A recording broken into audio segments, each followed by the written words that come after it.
ఆఖరికి కురిసేది ఆటన సిక్కలానా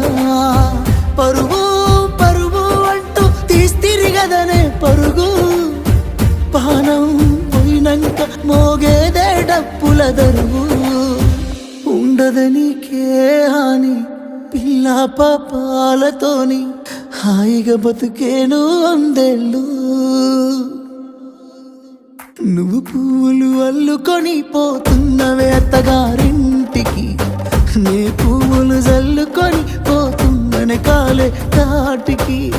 నువ్వు పువ్వులు అల్లుకొని